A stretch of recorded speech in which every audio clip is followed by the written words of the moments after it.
మనం జ్ఞాపకం చేసుకుందాం. ప్రియమైన దేవుని బిడ్డలారా, ఈరోజు ఏ ఆదివారం అంటారండి? ఏ ఆదివారం అంటారు? మట్ల ఆదివారం అంటారు. వాస్తవానికి చాలా రూఢిగా ఆలోచిస్తే ఈరోజే మట్ల ఆధారం అనటానికి మన దగ్గర ఎటువంటి రుజువు లేదు. కాకపోతే మనకున్నటువంటి విధి విధానాలు బట్టి ఎప్పటి నుంచో గుడ్ ఫ్రైడే ముందొచ్చే ఆదివారాన్ని మట్ల ఆదివారం అని పిలుస్తూ ఉంటాం. దేవునికి స్తోత్రం కలుగును. యేసు ప్రభువారు యెరూషలేము ప్రవేశించినటువంటి ఆ యొక్క దినం ఇది. మత్తయి సువార్త 21 అధ్యాయమైన, మార్కు సువార్త 11వ అధ్యాయమైన, లూకా సువార్త 19వ అధ్యాయమైన, యోహాను సువార్త 10 అధ్యాయాలైనా కానీ యేసు ప్రభువారి యొక్క యెరూషలేము రంగప్రవేశాన్ని ఏం చేస్తున్నాయంటే ఇవి జ్ఞాపకం చేస్తూ ఉన్నాయి. దేవునికి స్తోత్రం చెప్దాం. అయితే దీన్నే ఇంగ్లీష్లో పామ్ సండే అంటారు. ఈ మట్ల ఆదివారాన్ని ఏమంటారు? పామ్ సండే అంటారు. అంటే ఎందుకు ఆ పేరు పెట్టారంటే, మట్ల పట్టుకుని వాళ్ళు యేసు ప్రభువారు యెరూషలేము వచ్చినప్పుడు జయస్వాగతం వినిపించారు కాబట్టి దీనిని మట్ల ఆదివారం అంటారు. అయితే ఆధారభూతమైనటువంటి విషయం ఏంటంటే, యూదుల క్యాలెండర్ని బట్టి చూసుకుంటే ఈ దినము మట్ల ఆదివారంగా ఏం చేయబడుతుందంటే పిలువబడుతూ ఉంటుంది. అయితే యేసు ప్రభువారు వచ్చినప్పుడు చాలా గ్రాండ్ వెల్కమ్ చెప్పారు వాళ్ళు. అంటే మీకు ఒక మాటలో చెప్పాలంటే, పెళ్ళి కొడుకు వస్తున్నాడు అనుకోండి పెళ్ళి పీటల దగ్గరికి, వెనకాల నుంచి నడుచుకుంటూ వచ్చినప్పుడు ఏం చేస్తారు చెప్పండి? పెద్ద బ్యాక్గ్రౌండ్ మ్యూజిక్ వేస్తారు, అవునా కదా? పువ్వులు జల్లుతారు. ఇప్పుడు చాలా లేటెస్ట్ వచ్చేసినాయి. కింద నుంచి పొగ వచ్చేస్తుంది, సైడ్ ఏమవుతుందంటే చుచ్చుబుడ్లు లాంటివి వచ్చేస్తున్నాయి, రకరకాల అన్నీ వచ్చేసినాయి. దేవునికి స్తోత్రం కలుగునుగా. అప్పుడు యూదులు ఏం చేశారంటే, ఆయన యెరూషలేము వచ్చినప్పుడు వాళ్ళు యేసు ప్రభువారు ప్రవేశం ఎలా ఉందంటే ఒకసారి జ్ఞాపకం చేస్తారు. ఆయన ఈ యెరూషలేము సమీపానికి వచ్చినప్పుడు ఆ యొక్క గ్రామం ఏదైతే పిలువబడుతూ ఉందో ఆ గ్రామంలోనికి ఆయన ప్రవేశిస్తూ ఉన్నప్పుడు, ఆ ప్రవేశించేటువంటి గ్రామం ఎదురుగున్నటువంటి గ్రామంలో ఆయన ఏమన్నాడంటే, ఒక గాడిద కట్టబడి ఉంటుంది, దాని దగ్గర ఒక పిల్ల కూడా ఉంటుంది.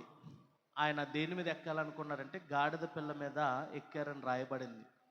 వాస్తవానికి మనం గమనిస్తే ఎక్కడ కూడా గొమ్ముని దూడను కట్టరు. దేన్ని కడతారో చెప్పండి? దూడనే కట్టరు. ముందు పెద్దగా ఉన్న గేదెనే, తల్లినే కడతారు. అయితే ఎందుకంటే దూడ తల్లిని విడిచిపెట్టి ఎక్కడికి, అలాగే యూదుల విధానాన్ని బట్టి కూడా గాడిదని కట్టారు. తల్లినైన గాడిదను కట్టారు, పిల్ల గాడిదను కట్టలేదు. అయితే ఇప్పుడు ఆయన ఏమన్నాడంటే అక్కడ స్పష్టంగా రాయబడింది, ఆ గాడిదను తోలుకురండి. ఎవరిని తోలుకురావాలా? గాడిదను తోలుకురండి. అలాగే ఆ గాడిదని ఏం చేశారంటే వాళ్ళు తోలుకొని వచ్చినప్పుడు పిల్ల కూడా వచ్చేసింది. పిల్ల మీద వెక్కి ఆయన యెరూషలేము ప్రవేశం చేస్తుండగా అక్కడున్న వాళ్ళందరూ కూడా యూదుల రాజు ఈయనే అని చెప్పి ఆ యొక్క వస్త్రాలు పరిచారు, మట్టలు వేశారు. ఏం వేశారండి? మట్టలు వేశారు. అయితే ఇక్కడ కొన్ని విషయాలు మనం గమనించాలి.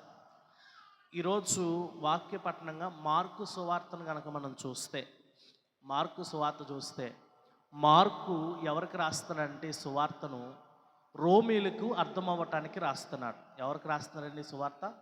రోమీలకు అర్థం అవ్వటానికి రాస్తూ ఉన్నాడు. రోమీలకి అర్థం అవ్వాలి.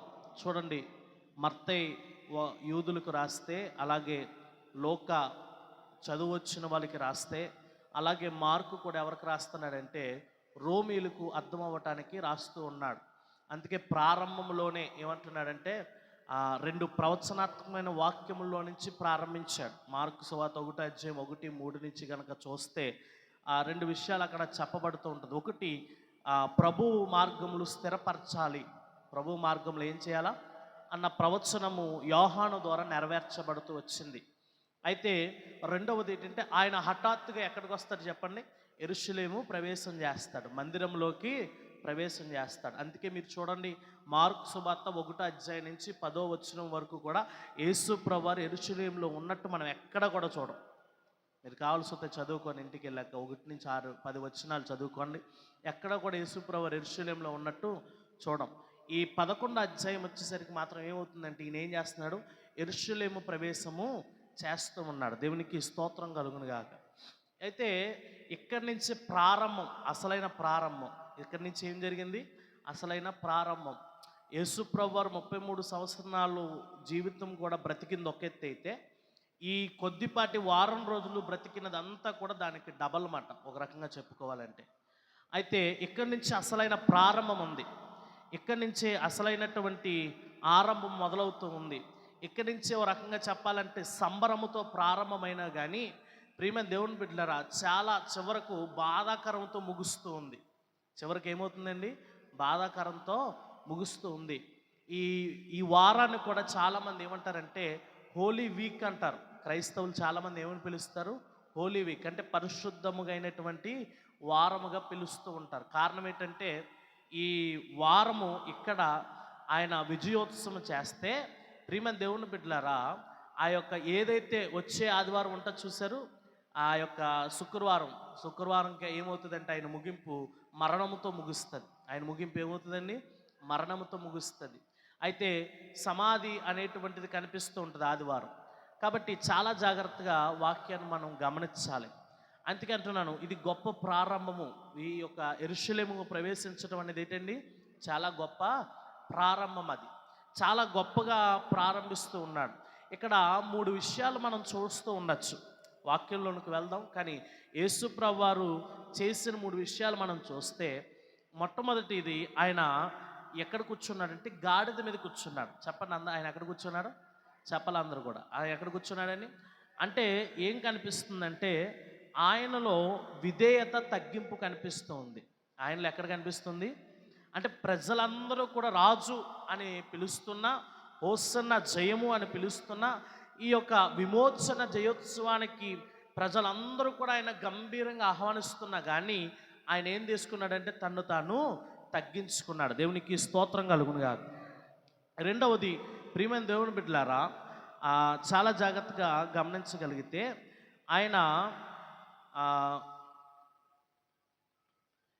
ఆయన వచ్చినప్పుడు అక్కడ ఏం కనిపిస్తుందంటే ఆయనకి తర్వాత జరగబోయేదేటో తెలుసు. ఆయన సర్వాంతర్యామి, ఆయనకి తర్వాత జరగబోయేదేటో తెలుసు. అయితే అక్కడికి వచ్చినప్పుడు కూడా ఆయనలో ఏం కనిపిస్తుందంటే తాపత్రయము, తపన కనిపిస్తూ ఉంది. వీళ్ళందరూ సంబరాలే చేసుకుంటున్నారు కానీ ఆయనలో ఏముంది? తాపత్రయము, తపన. అంటే దేవుడి చిత్తము చేయటానికి ఆయన ఈ లోకానికి వచ్చాడు అన్న విషయాన్ని మనం గమనించాలి. మూడవదిగా చూసుకున్నట్లయితే అదే యెరూషలేము మార్గం గుండా వెళ్ళిపోతూ ఆ వారంలో ఆయన అంజూరపు చెట్టును చూశాడు. చాలా కోపపడ్డాడు. చాలా ఏం చేశాడు? కోపపడ్డాడు. అయితే దీని విషయమై కొంచెం ఆలోచన చేయగలిగితే అంజూరపు చెట్టు 2 కాలాల్లో కాపు కాస్తుంది. 2 కాలాల్లో ఏం చేస్తుంది? అయితే డిసెంబర్ నుంచి ఏదైతే జనవరి వరకు కాపు వస్తుందో అది అంజూరపు చెట్టు సంబంధించిన యజమాని తీసుకుంటాడు. చాలా విస్తీర్ణమైన కాపు వస్తుంది. అయితే తర్వాత కాసే కాపు తను తీసుకోడు. ఏటది? మార్చి, ఏప్రిల్ నెలలో కాసే కాపు బేదలకో రోడ్డంట పోయే వరకు ఇడిచిపెట్టేస్తారు. అది వాళ్ళు ముట్టుకోరు.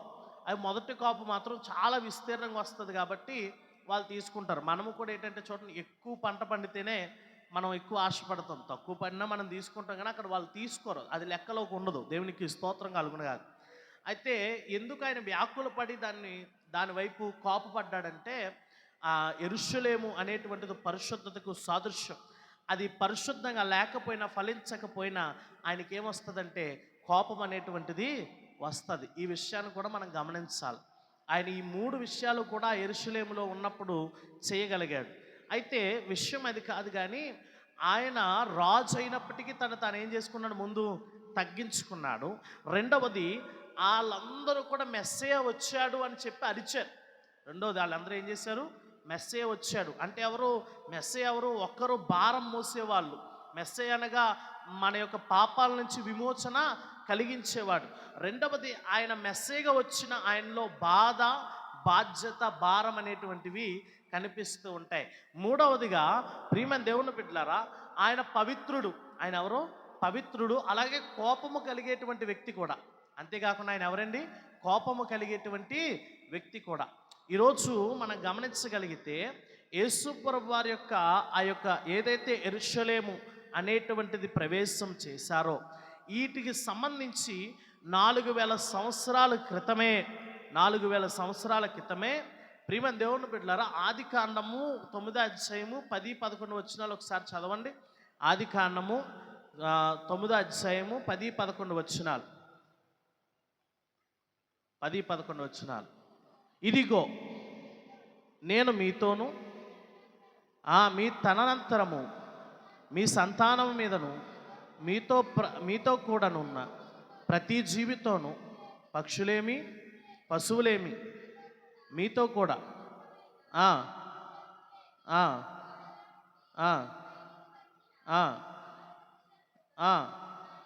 నా నిబంధన స్థిరపరచుచున్నాను. నేను మీతో నా నిబంధన స్థిరపరచుచున్నాను. సమస్త శరీరులు ప్రవాహ జలమును ఇకను లయపరచబడదురు. భూమిని నాశనము చేయుటకు ఇకను జలప్రవాహము కలుగదని పలికెను. మరియు దేవుడు నాకును మీకును మీతో కూడానున్న సమస్త జీవరాశులకును మధ్య నేను తరతరములకు ఏర్పరచనున్న నిబంధనకు గుర్తు ఇదే. దేవునికి స్తోత్రం కలుగునుగాక. అంటే అక్కడి నుంచి కూడా చూసుకోగలిగితే దేవుడు సర్వాంతర్యామి. ఆయన సమస్తము కూడా ఏం చేయగలడంటే ఆయన స్వాధీనంలో ఉంచుకోగలడు. అయితే దీనికోసం జకరియా గ్రంథంలో కూడా ప్రవచించబడింది, సియోను రాజు వస్తున్నాడు అని. అయితే ఇలాగ యెషయా గ్రంథంలో ప్రవచించబడింది. ఇలాగ అనేక ప్రవచనాలు నెరవేర్పు ఏమవుతుందంటే ఈ మార్కు సువార్త 11వ అధ్యాయం వచ్చేసరికి జరుగుతూ ఉంది. దేవునికి స్తోత్రం కలుగునుగాక. అయితే ఇదే కీర్తనను యేసుప్రభువు వారు వచ్చినప్పుడు 118 అధ్యాయం 25, 26లో ఉన్నటువంటి కీర్తననే రక్షకుడు వచ్చాడు, ప్రభువు వచ్చాడు, విజయోత్సవం చేసేవాడు, విమోచించేవాడు వచ్చాడని చెప్పి అక్కడ ప్రజలందరూ కూడా ఏం చేశారంటే ఆయనను కొనియాడారు. దేవునికి స్తోత్రం కలుగునుగాక.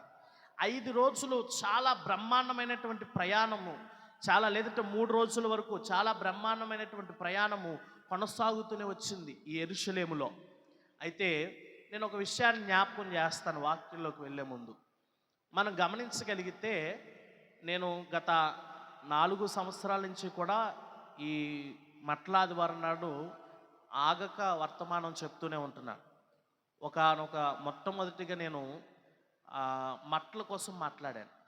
4 సంవత్సరాల క్రితం దేనికోసం అండి చెప్పాలి అందరూ కూడా? మట్ల కోసం మాట్లాడాను. తర్వాత వాళ్ళు పరిచినటువంటి వస్త్రాల కోసం మాట్లాడాను. మరొక సంవత్సరం గాడిద కోసం మాట్లాడాను. మరొక సంవత్సరం ఏం చేశాను? తర్వాత పోయిన సంవత్సరం యెరూషలేము కోసం మాట్లాడుతూ నూతన యెరూషలేము మనం ప్రవేశించాలంటే ఏం చేయాలని కూడా చెప్పాను. తర్వాత వాళ్ళు చేసినటువంటి ఆరాధన కోసం కూడా మాట్లాడాను. అయితే ఇప్పుడు వారి కోసం మాట్లాడబోతూ ఉన్నాను. ఎవరి కోసం? అక్కడ ఉన్నటువంటి జనాల కోసం మాట్లాడుతూ ఉన్నాను. నేను చదివినప్పుడు నాకు కొంచెం లోతుగా అర్థమైన విషయం ఏంటంటే, అంతేకాకుండా కొంచెం వేరే వేరే పుస్తకాలు, వేరే వేరే వక్తలు చెప్పినటువంటి విషయాలు నేను గమనించి ఈ యొక్క వాక్యాన్ని చెప్పేటువంటి విషయం ఏంటంటే, ఏం జరుగుతుంది యెరూషలేములో అని ఆలోచిస్తే, యేసుప్రభువు వారు వచ్చినప్పుడు కేకలు వేశారు, అరిచారు, ఆరాధన చేశారు, దేవుణ్ణి ఎంతగానో స్తుతించారు. ప్రభు పేరట వచ్చువాడు జయము సంతోషించబడునుగాక, ఓసన్నా జయము అని చెప్పి ఆ యొక్క విజయోత్సవానికి అనేక మంది తరలి వచ్చారు. ఈ వచ్చిన జనాభాలో ఎటువంటి విశ్వాసం ఉన్నదన్నదే నేను మాట్లాడాలని అనుకుంటూ ఉన్నాను. వీరిలో 4 రకాలైనటువంటి ప్రజలు ఉన్నారు. ఎంతమంది అండి? 4 రకాలైనటువంటి ప్రజలు ఉన్నారు. మనం ఒకసారి ఆ వాక్యాన్ని కనుక మనం చదువుకుంటే, ఇంటికి వెళ్ళాక చదవండి, సమయం లేదు కాబట్టి మార్కు సువార్త 11వ అధ్యాయం 12వ వచనం నుంచి మీరు చదువుకోండి. అయితే సమయం లేదు కాబట్టి ముందుకు వెళ్తాను.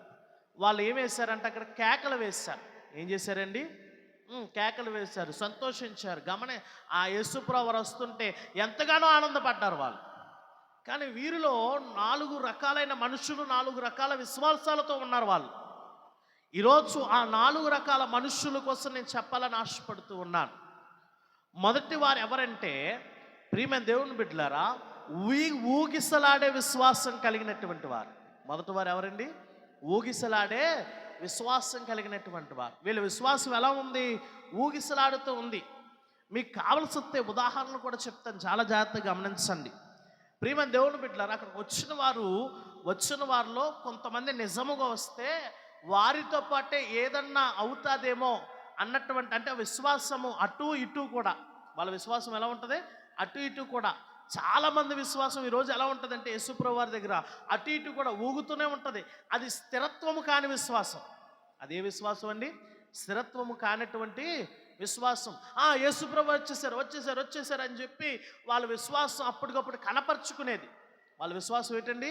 అప్పటికప్పుడు కనపరుచుకునేది. చాలామంది విశ్వాసం ఈరోజు ఎలా ఉంటుందంటే, చర్చికి వచ్చేటప్పుడే ఉంటుంది. ఎప్పుడు ఉంటుందండి? చర్చికి వచ్చేటప్పుడే. ఇంటికి వెళ్ళాక ఉండదు నీకు.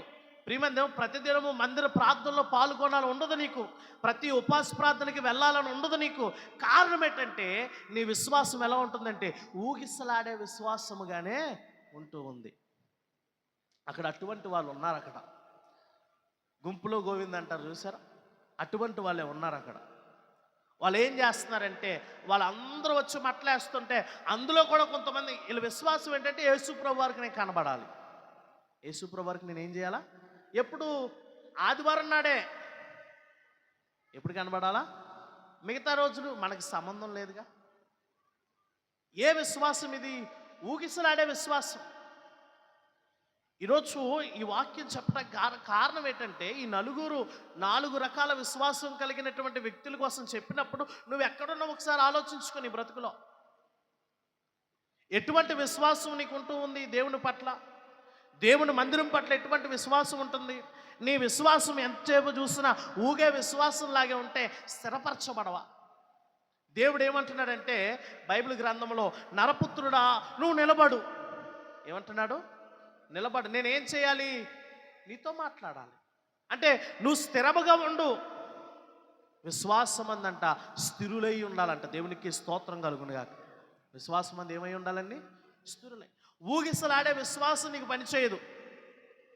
అమాస్కో పున్నానుకో లేదంటే మందిరంలో కనిపించే విశ్వాసం పని చేయకూడదు. ఆ విశ్వాసాన్ని ఏమంటారంట? ఆ భక్తిని ఊగిసలాడే విశ్వాసం అంటారు. వీళ్ళందరూ వచ్చారు, చాలామంది వచ్చారండి. యేసుప్రభు వారు యెరూషలేము వచ్చినప్పుడు చాలామంది వచ్చారు. అంతమంది కూడా హోసన్నా జయము జయము అంటున్నారు. ఎందుకు ఊగిసలాడే విశ్వాసం అంటున్నానంటే, తర్వాత ఎక్కడికి వెళ్ళిపోయారు వీళ్ళందరూనే? ఇంతమంది హోసన్నా జయము జయమని యేసుప్రభు వారిని యెరూషలేముకు ఆహ్వానించారు కదా. మరి ఇదే వీళ్ళే కదా 4 దినాలు అవ్వగానే మాకు యేసుప్రభు వారు వద్దు, మాకు ఎవరు కావాలా? చెప్పండి, ఎవరు కావాలా? మాకు బార్బాయే కావాలా. మరి ఇప్పుడు వీళ్ళ విశ్వాసం ఏ విశ్వాసం కింద లెక్క? వీళ్ళ విశ్వాసం ఏ విశ్వాసం కింద లెక్క? ఊగిసలాడే విశ్వాసము కాదా? కారణం ఏంటంటే, భయము ఏం చేస్తుందంటే నీ విశ్వాసాన్ని స్థిరపరచనివ్వదు. నీకు కలుగుతున్న ఇబ్బందులు ఏమి చేస్తాయంటే నీ విశ్వాసాన్ని స్థిరపరచనివ్వవు. ప్రియమైన దేవుని బిడ్డలారా, వీళ్ళు స్థిరమైనటువంటి విశ్వాసం కలిగి లేరు. అందుకే వీళ్ళ విశ్వాసం ఏమన్నానంటే ఊగిసలాడేటువంటి విశ్వాసము. దేవునికి స్తోత్రం కలుగునుగా. రెండో విశ్వాసం జనాలు ఎటువంటి వాళ్ళు తెలుసా? కమర్షియల్ మాట. వీళ్ళు అంటే ఉపకారము కోసం వచ్చేటువంటి విశ్వాసులు వీళ్ళు. ఇంకో మాటలో చెప్పాలంటే ఉపకారాన్ని ఆశించి వచ్చేటువంటి విశ్వాసులు. మేలు జరుగుతేనే, మీకు నేను రాత్రి కూడా జ్ఞాపకం చేశాను, యెరూషలేము రాకముందు యేసుప్రభు వారు ఎవరిని స్వస్థపరిచారు? గుడ్డివాడిని. అప్పటి వరకు చాలా మందిని స్వస్థపరిచాడు కదా, కొన్ని వేల మందిని స్వస్థపరిచుంటాడు. వీళ్ళందరూ కూడా యేసుప్రభు వారు స్వస్థపరిచారనే వచ్చారు. యేసుప్రభు వారి దగ్గర నుంచి ఉపకారం పొందుకోవటానికే వచ్చారు. ఉపకారము ఆశించి వచ్చిన విశ్వాసం ఇదంతానే. నువ్వు దేవుణ్ణి నమ్ముకున్నప్పుడు దేవుడు ఏదో నాకు ఇవ్వాలి, ఇది జరిగితే నేను చేస్తాను, ఇది జరిగితే నేను ఉంటాను అన్నటువంటి విశ్వాసం నీలో ఉండటానికి వీలు లేదు. నువ్వు యేసుక్రీస్తు నమ్ముకున్నావంటే, యేసుక్రీస్తుని విశ్వాసం ఉంచుతున్నావంటే చాలా స్పష్టంగా బైబిల్ గ్రంథం యోహాను 3:16 చెప్పబడుతుంది. కాగా దేవుడు లోకమును ఎంతో ప్రేమించెను, ఎవరైతే ఆయన యందు విశ్వాసం ఉంచుతారో వారు ఎక్కడికి వెళ్ళటానికి? నశింపక నిత్య జీవితం వెళ్ళటానికి. దేవునికి స్తోత్రం కలుగునుగా. నీ విశ్వాసం ఇప్పుడు దేని మీద ఉండాలా? పరలోకం వెళ్ళడానికి ఉండాలా. వీళ్ళందరూ కూడా ఎటువంటి విశ్వాసం కలిగి ఉన్నారంటే ఉపకారం పొందుకునే విశ్వాసమే. దేవుడు ఏదో ఒక మేలు చేయాలి, కానీ దేవుని పట్ల యథార్థమైన విశ్వాసం కలిగి మనం జీవించాం. యథార్థమైనటువంటి విశ్వాసంలో మనం ఉండటానికి ఇష్టపడం, యథార్థమైన విశ్వాసంలో మనం బ్రతకడానికి ఇష్టపడం. కారణం ఏంటంటే దేవుడు ఈ మేలు చేస్తే బాగున్ను. కొంతమంది అంటూ ఉంటారు, కొన్ని చోట్లకు ప్రార్థన చేసినకి వెళ్ళినప్పుడు, మా అమ్మాయి దేవుడు మంచి వివాహం చేసి పెళ్లి చేసేస్తే మేమేం చేస్తామండి? దేవుని సన్నిధికి వచ్చేస్తాం. అంటే వీళ్ళ విశ్వాసం దేని మీద ఉంది? ఇప్పుడు దేని మీద ఉంది? ఎక్కడ లేదు. ఇప్పుడు దేవుడి మీద లేదు విశ్వాసం. దేవుడే చేస్తాడు. నువ్వు నమ్మినప్పుడు నిన్ను విడిచిపెట్టే దేవుడు కాదు కదా, నిన్ను ఎడబాచేటువంటి దేవుడు కాదు కదా, నిన్ను విడిచిపెట్టి వదిలేటువంటి దేవుడు కాదు కదా. వీళ్ళ విశ్వాసం ఎలా ఉందంటే ఉపకారం పొందే విశ్వాసంగానే ఉంది. వీళ్ళ విశ్వాసం ఎలా ఉందండి? ఉపకారం పొందే విశ్వాసం. ప్రియమైన దేవుని బిడ్డలారా, 3.5 సంవత్సరాల తన పరిచర్యలో వేల మందిని రక్షించాడు. రక్షించిన వాళ్ళందరూ కూడా ఏం పొందుకున్నారో? ఉపకారాన్ని మాత్రం. అంటే వాళ్ళ విశ్వాసాన్ని ఎక్కడి దాకా చూపించుకున్నారు? మరి తర్వాత ఏమైపోయారు వీళ్ళు? యేసు ప్రభువుని సిలువ వేసినప్పుడు వీళ్ళే కదా మాకు వద్దు ఈయన అన్నారు. ఊరుకో ఈయన యూదుల రాజులేటి అన్నారు. ఉపకారం పొందుకున్నవాడు కూడా యేసు ప్రభువారి పట్ల ఎలా లేడండి? కృతజ్ఞతగా లేడు. ఉపకారం పొందుకున్నవారు కూడా ఏం లేరు? కృతజ్ఞతగా లేరు. ఈరోజు ఏం ఆశిస్తూ వస్తున్నావు దేవుని సన్నిధికి? నువ్వు ఆదివారం దేవుని సన్నిధికి వచ్చేటువంటి మనం ఏం చేయాలో తెలుసా? దేవుడి వాక్యాన్ని విని ఆయన పరలోక రాజ్యానికి సిద్ధపడేవారుగా మనం ఏం చేయాలంటే రావాలి. దేవునికి స్తోత్రం కలుగునుగా. ఒక పాస్టర్ గారు ఎలా ప్రార్థన చేశారంట మన ఫెలోషిప్లో చెప్తున్నాడు. ఒక ఆయన దేనికి వివాహంలోనుకో ఏదో సమాధి కార్యక్రమంలో, ప్రభా వీళ్ళందరూ కూడా, వీళ్ళ కుటుంబస్తులందరూ కూడా రక్షణ పొంది నీ పరలోక రాజ్యంలో ఉండేటువంటి కృప దయచేయి అని ప్రార్థన చేస్తుంటే మిగతా వాళ్ళందరూ వచ్చేసి ఇది చచ్చిపోలేకుండా మేము అందరినీ అంటున్నాడంట. పరలోకం కోసం తెలియక అవివేకయ్యి ఎంతకాలం అని బతికేస్తామో కూడా తెలియట్లేదు. ఈ లోకంలో ఉన్నంతసేపు మనిషికి ఏం కావాలంటే ఉపకారం కావాలి. యేసు ప్రభు దగ్గర నుంచి ఈ వ్యక్తి ఏం ఆశిస్తుంది? వీళ్ళందరూ ఆశించి వచ్చింది ఏంటంటే ఏదో జరుగుతుంది రా బాబు మట్లట్టుకుని వెనకాల వెళ్తే, ఏదో జరుగుతుంది కేకలు వేస్తే, ఏదో జరుగుతుంది కింద గుడ్లు పరిస్తే. ఇదే విశ్వాసం మనకే ఉందేమో. ఇప్పుడు ఈరోజు చర్చికి వెళ్ళిపోతే రేపు పొద్దున్న నా రిజల్ట్స్ మంచిగా వచ్చేస్తాయి. ఈరోజు మంచి పాట పాడితే నా రిజల్ట్స్ బాగుంటాయి. ఈరోజు నేను చర్చికి వెళ్తే నా రోగం పోతుంది, నాకున్న బలహీనత పోతుంది, నా ఇబ్బందులు. ఈ విశ్వాసము ఉపకారం ఆశించి వస్తున్నావు నువ్వు. నిజమైన దేవుని తెలుసుకుని రావట్లేదు నువ్వు. నిజమైనటువంటి యేసుక్రీస్తుని తెలుసుకుని రావట్లేదు నువ్వు. ఈ లోకములో ఆయన చేసిన గొప్ప కార్యం ఏంటో తెలుసా? మానవాళ్ళందరి నిమిత్తమై, పాపాల నిమిత్తమై ఏం చేశాడంటే కల్వరి శిలువలో మరణించాడు. దేవునికి స్తోత్రం కలుగునుగా. అటువంటి మనుషుడు ఎవరన్నా ఉన్నారా? ఆయన మనుష్య కుమారుడుగానే ఈ పని చేశాడు.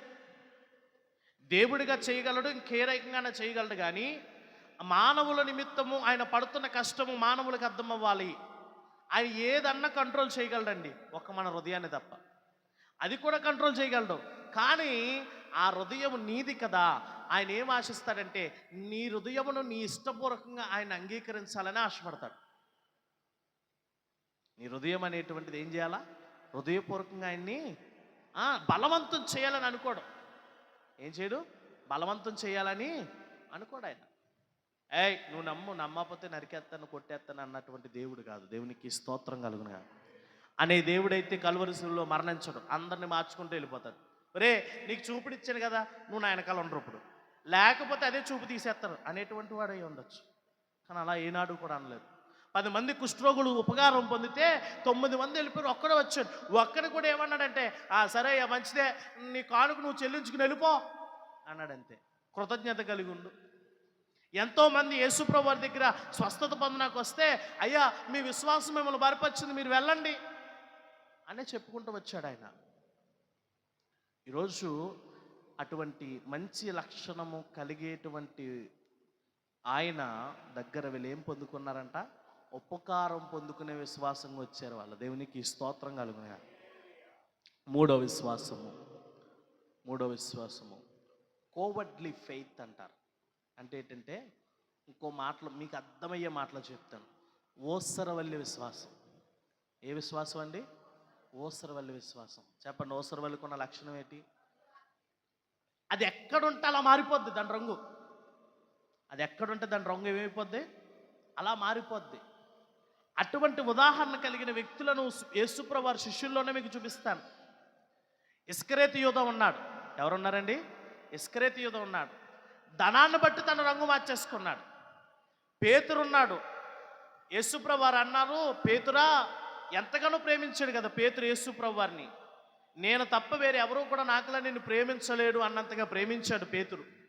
అటువంటి తలా ప్రేమించినటువంటి పేతురు కూడా పరిస్థితుల రీత్యా తన రంగును మార్చేసుకుని, యేసుప్రభు వారు అంటే ఎవరో నాకు తెలియదు, యేసుప్రభు వారు అంటే ఎవరో నాకు తెలియదు.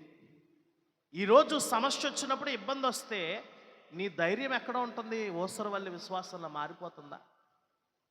నీ విశ్వాసము రంగులు మారినటువంటి ఒక జంతువులు పోలు ఉండిపోతుందా? పరిస్థితికి లోబడిపోతూ ఉన్నాం మనం.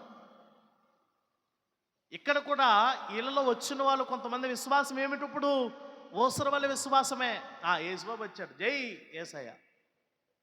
రేపొద్దున వద్దు బాబోయ్, యేసుప్రభు వారు మాకు వద్దు. కారణం ఏంటో తెలుసా? వీళ్ళ విశ్వాసం ఎలా ఉందంటే ఓసరవల్లి విశ్వాసము. చిన్నది చూడగానే భయపడిపోయాడు పేతురు. చిన్నది చూడగానే పేతురికి భయం వచ్చేసి యేసుప్రభు వారు ముందే చెప్పారు, పేతురా ఇంత అలా చెప్తున్నావు కానీ కోడి కూసేలోపు 3 సార్లు నేను ఎవరో తెలియదని చెప్తావయ్యా నన్ను అన్నప్పుడు పేతురు అర్థం చేసుకోలేదు. పేతురు అన్నాడు, అబ్బాయి నిన్న ఏంటి నన్ను అంటున్నావు నువ్వు ఆ మాట? ఏంటి శిష్యులందరిలో ఎంతగానో ప్రేమించే నన్ను నువ్వేం చేస్తున్నావు? నిన్ను విడిచిపెడతానని అంటున్నావా? ఎంతవరకు సఖ్యమయ్యేది నువ్వు అలా అనటానికి? నేను నిన్ను అస్సలు విమర్శించను, నువ్వెవరో అని కూడా నేను చెప్పను అన్నాడు.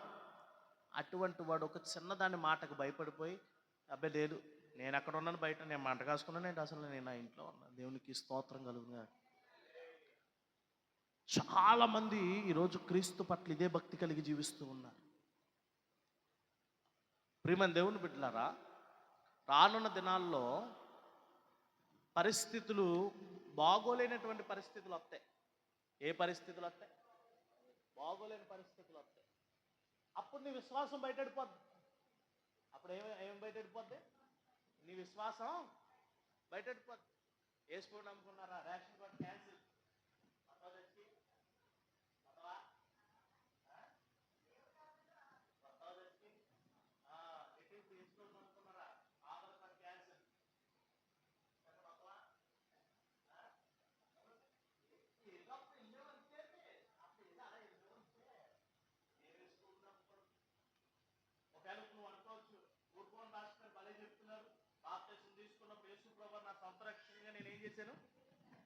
యేసుప్రభు నా సొంత రక్షకునిగా అంగీకరించాను.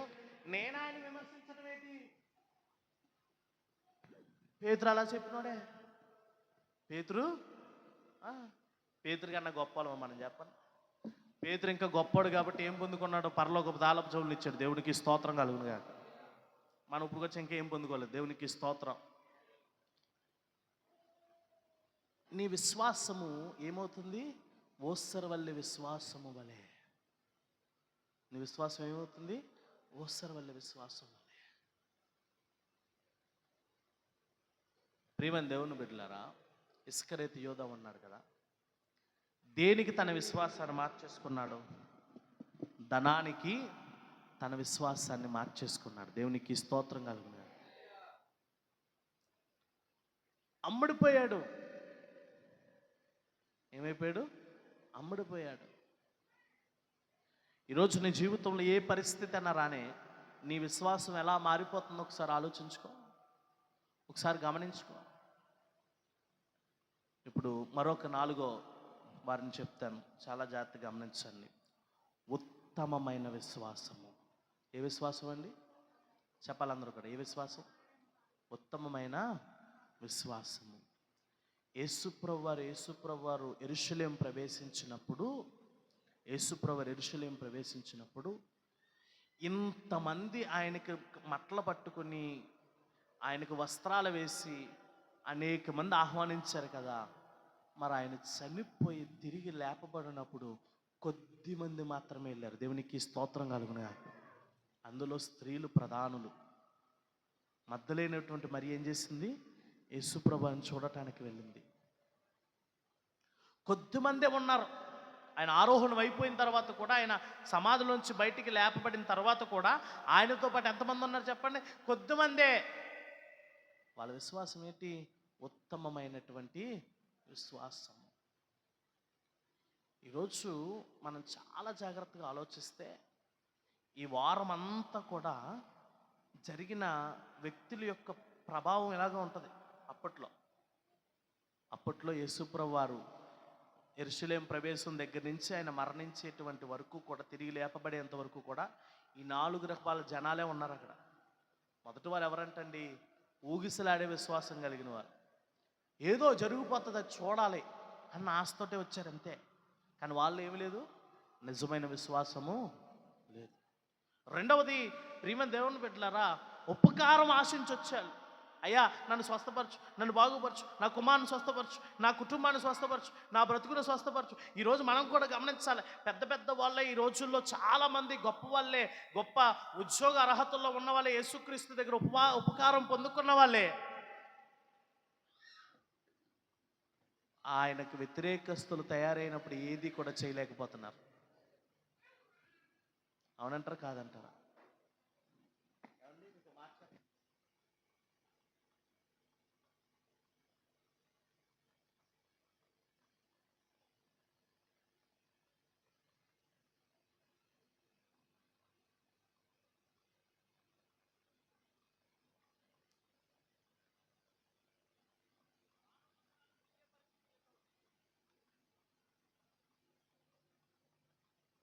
రానున్న దినాల్లో కూడా ఏమవుతుంది? ఇవే పరిస్థితులు ఎదురవుతాయి. కానీ నీ విశ్వాసం నువ్వు పరీక్షించుకో. ఏ రీతిగా నీ విశ్వాసం ఉందో, ఏ రీతిగా నీ విశ్వాసం బలపరచబడిందో ఆలోచించుకో. ఉపకారం పొందుకుని విడిచిపెట్టే విశ్వాసం అనేది. మరొక విశ్వాసం ఏం చెప్పాను? ఓసరవల్లి విశ్వాసం. అవసరతను బట్టి రంగులు మార్చే విశ్వాసం. అవసరతను బట్టి ఏం చేయాలా? రంగులు మార్చేటువంటి నడంటారు. ముందు వెళ్ళిపోదాం, ముందు ఓసన్న అనేద్దాం, ముందు స్తోత్రం అనేద్దాం, మేలు పొందేసుకొనే. పరిస్థితులు బాగోపోతే కాసేపు వెనకాల ఉందాం, దాన్నే ఉంది. పరిస్థితులు బాగోపోతే ఏం చేస్తాం? కొంత వెనకాల ఉందాం. పరిస్థితులు మారినా మారకపోయినా దేవుడు నీ పట్ల తన ప్రణాళికను ఎప్పుడు కూడా మార్చడు. దేవునికి స్తోత్రం కలుగునుగా. ఒక్కసారి నువ్వు నమ్మి ఆయన కనుక నీ జీవితాన్ని కనుక ఇస్తే, పరలోక రాజ్యములో నిన్ను ఎంతో గొప్పగా చూసుకుంటాడు ఆయన. దేవునికి స్తోత్రం. ఈరోజు ప్రియమైన దేవుని బిడ్డలారా, చివరి విశ్వాసం ఏం చెప్పాను? ఉత్తమమైన విశ్వాసము. యేసుప్రభు వారు లాజర్ ఇంటికి వెళ్ళినప్పుడు, లాజర్ కాదు, మరియ ఇంటికి వెళ్ళినప్పుడు కూడా తన సహోదరుడైనటువంటి మార్త, వీళ్ళిద్దరూ కూడా దేవుడు మాట్లాడడానికి పిలుచుకున్నారు. కానీ యేసుప్రభు వారు మరియ కోసం చెప్పిన మాట్లాడే తెలుసా? అమ్మా మార్త, నువ్వు మంచిదే, నా కోసం అన్నీ వండుతున్నావు, నేను కాదని అనట్లేదు. కానీ మంచిదానికన్నా ఉత్తమమైనది ఒకటి ఉందమ్మా, అది ఆవిడ దగ్గర ఉంది, అది ఎవ్వరూ కూడా తీసుకోలేరు. దేవునికి స్తోత్రం కలుగునాయి. బైబిల్ గ్రంథం చెప్తుంది, వినుట వలన ఏమొస్తుందంట? వినుట వలన ఏమొస్తుంది? అది దేని వినటం వలనంట? యేసుక్రీస్తు మాట వినుట వలన విశ్వాసం కలుగుతుంది. ఈరోజు నేను చెప్తున్నాను ప్రియమైన దేవుని బిడ్డలారా, అక్కడ ఉన్న వాళ్ళండి యేసు ప్రభు వారికి జై కొట్టడానికి వచ్చారు. యేసు ప్రభువాన్ని ఆ విమోచనం విజయోత్సవంలో పాల్గొనటానికి వచ్చారు. కానీ నీ విశ్వాసం ఎలా ఉందని నువ్వు పరీక్షించుకోవాలి. నువ్వు ప్రతి ఆదివారం దేవుని సన్నిధికి వస్తావేమో, కానీ మిగతా సందర్భాల్లో నీ విశ్వాసం ఎలా ఉంది? ఊగిసలాడే విశ్వాసంగా ఉందా? లేదంటే నీ విశ్వాసము ఉపకారం పొంది విడిచిపెట్టే విశ్వాసంగా ఉందా? లేదా నీ విశ్వాసము ఓసరు వెళ్ళే విశ్వాసంలా ఉందా? లేదా నీ విశ్వాసము ఉత్తమమైన విశ్వాసంగా ఉందా? ఏ విశ్వాసం కలిగి నువ్వు జీవిస్తూ ఉన్నావు అన్నటువంటిది చాలా గొప్పగా మనం ఏం చేయాలా? ఆలోచన చేసుకోవాలి. ఈరోజు మనం గమనించుకోవాలి. ఏ విశ్వాసంలో మనం జీవిస్తూ ఉన్నాం, ఏ విశ్వాసంలో మనం ఉంటూ ఉన్నాం, ఏ విశ్వాసం నీకుంటూ ఉంది? యేసు ప్రభువు నీ జీవితంలో రాగానే సంతోషించటం కాదు, సంబరం చేసుకోవడం కాదు, ఆనందించటం కాదు. యేసు ప్రభు యొక్క మాట అయినటువంటి ఉత్తమమైన విశ్వాసం నువ్వు కలిగి ఉంటున్నావా? దేవునికి స్తోత్రం కలుగునుగా. ఉత్తమమైన విశ్వాసాన్ని జీవితంలో నువ్వు ఏర్పాటు చేసుకుంటున్నావా? వాక్యముతో కూడినటువంటి విశ్వాసాన్ని నువ్వు ఏర్పాటు చేసుకుంటున్నావా? ప్రార్థనతో కూడినటువంటి విశ్వాసాన్ని నువ్వు ఏర్పాటు చేసుకుంటున్నావా? అనేక మందికి సహాయం చేస్తూ, బేదలను కటాక్షిస్తూ, యేసుప్రభువు వారు చూపించిన మార్గమును ఎన్నుకుంటూ అటువంటి విశ్వాస జీవితంలో నువ్వు జీవిస్తూ ఉన్నావా? ఈరోజు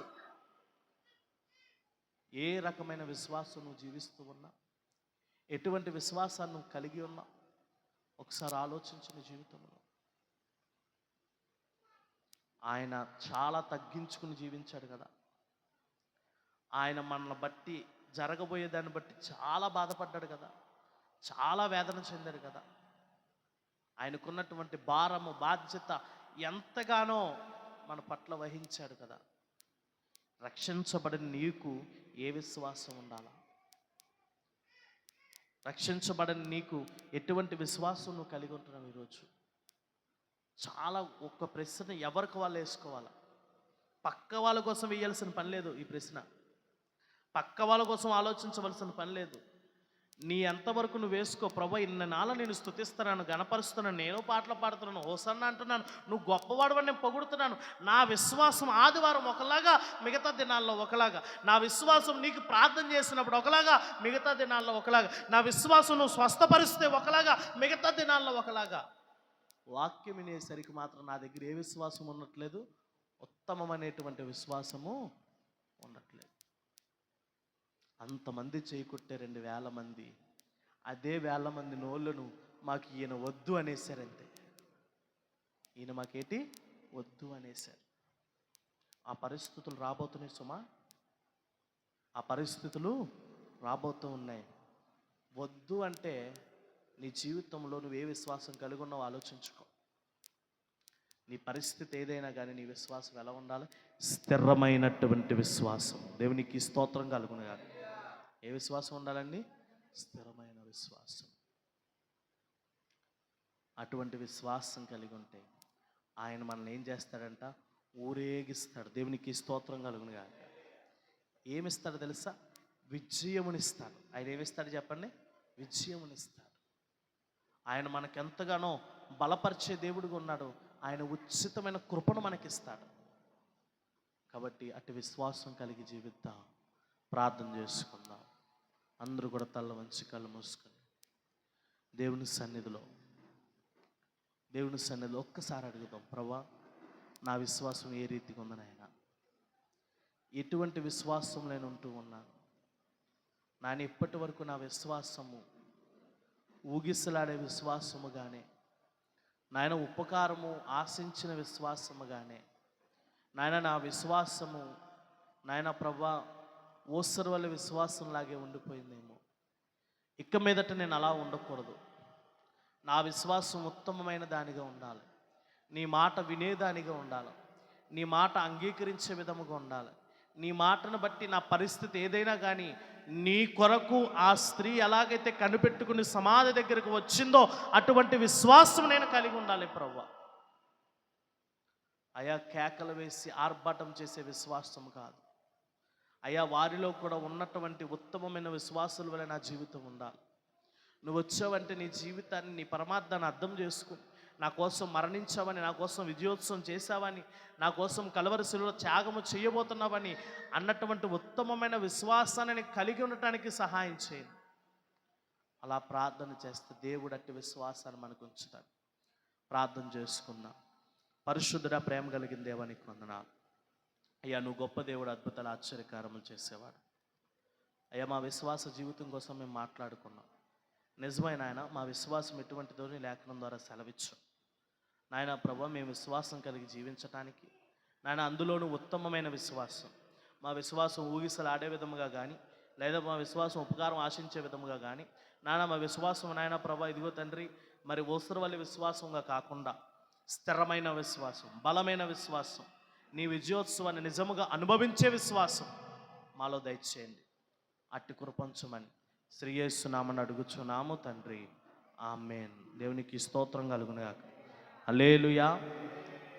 మరి రెండు ప్రకటనలు చేస్తాను, చాలా జాగ్రత్తగా గమనించండి.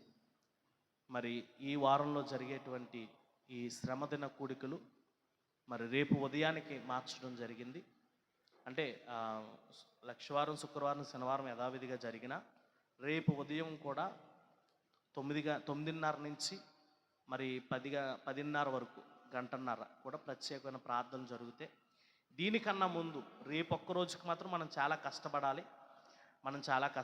ఏంటంటే, మనం తెల్లవారుజాము ప్రార్థన ఉంటుంది. ఏ ప్రార్థన ఉంటుందండి? తెల్లవారుజాము ప్రార్థన ఉంటుంది. కాబట్టి ఉదయమనే ఎన్ని గంటలు రావాలండి? కొంచెం చెప్పండి. ఎన్ని గంటలకండి? గాంధీనగర్ వాళ్ళు చెప్పండి చూస్తాం. ఎన్ని గంటలకండి? లేచి వచ్చండి అంతే. దేవునికి స్తోత్రం.